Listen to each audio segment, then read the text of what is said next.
Buongiorno, vi accolgo nella mia casa e vorrei parlare con voi in termini di amicizia, no? Come si va da una persona, sto tentando di aprire una, ecco, mentre mi prendo una presa di buonissimo tabacco per discorrere con voi. Di cosa voglio discorrere? Beh, è presto detto. Voglio discorrere della volontà.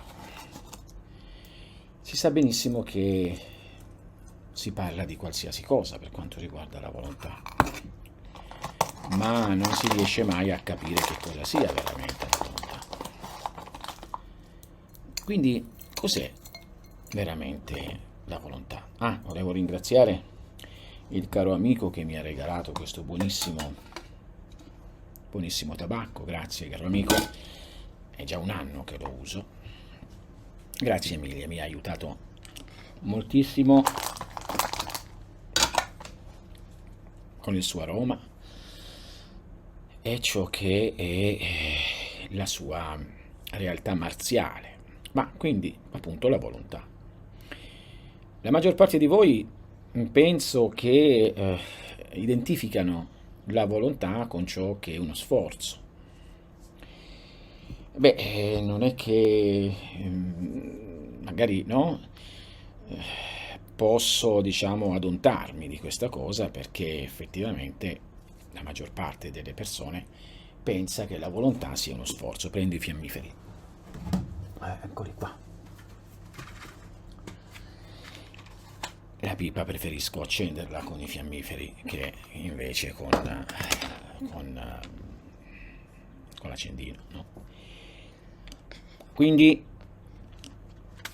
non vi biasimo di immaginare che la volontà sia uno sforzo, un tendersi verso qualcosa.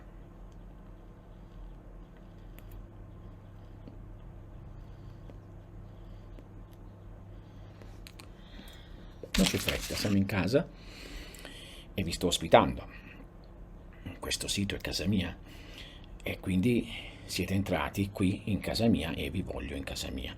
Quindi facciamo le cose con calma, Datemi il tempo di accendere.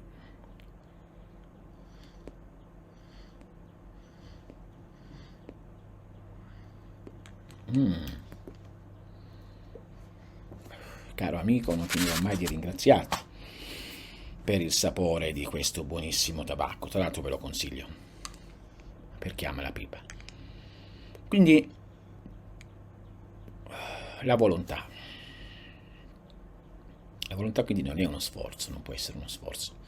Se diventa uno sforzo non è più volontà, perché è una tendere dell'io classico che tutti avete e che pensate di essere voi.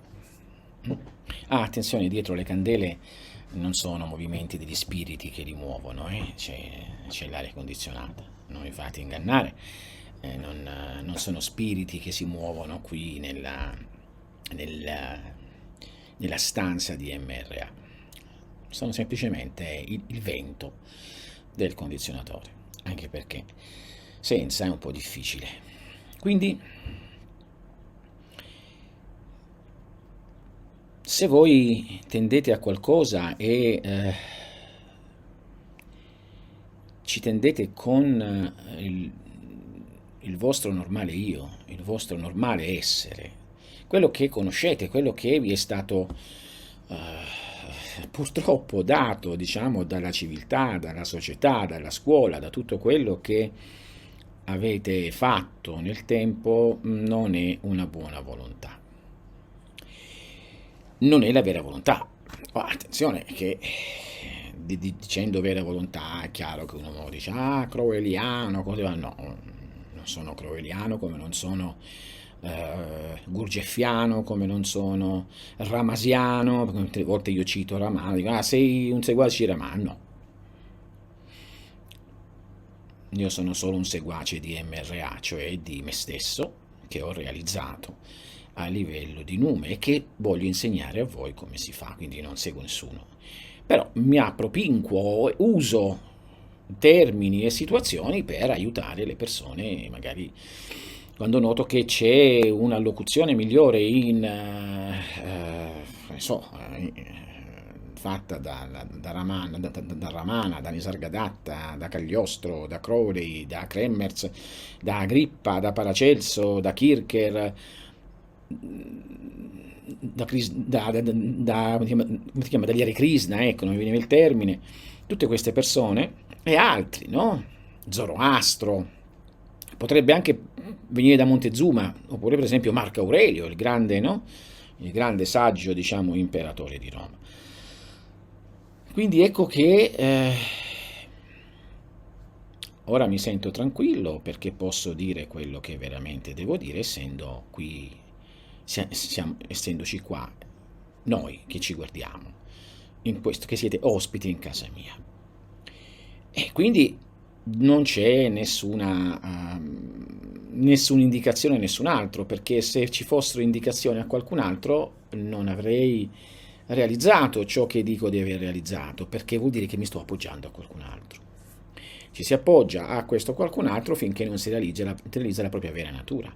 Quando si realizza la propria vera natura, che è identica in tutti gli esseri realizzati, non si può dire più sono Tizio, Caio e Sempronio, però si rimane con l'idea di essere, che ne so,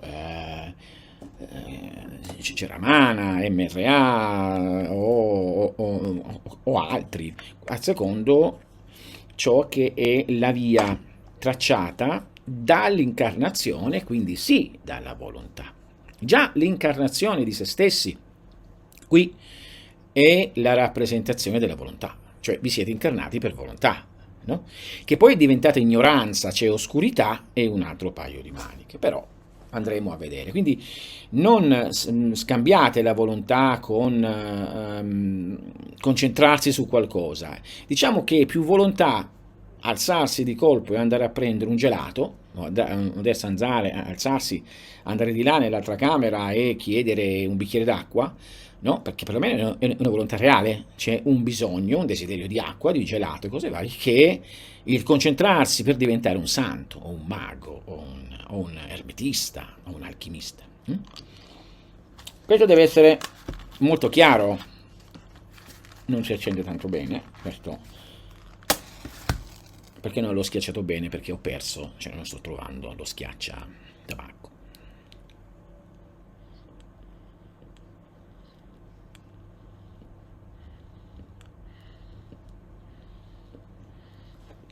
Quindi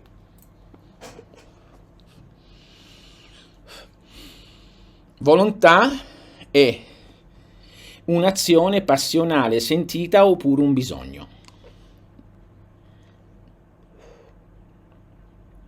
Ecco che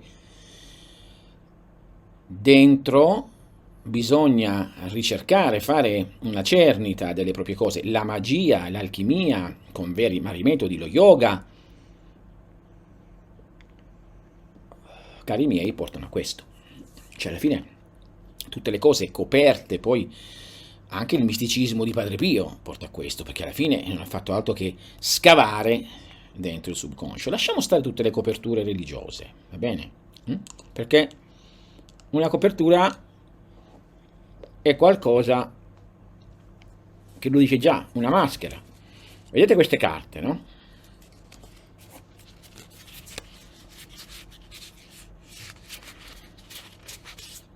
Queste carte rappresentano diverse volontà.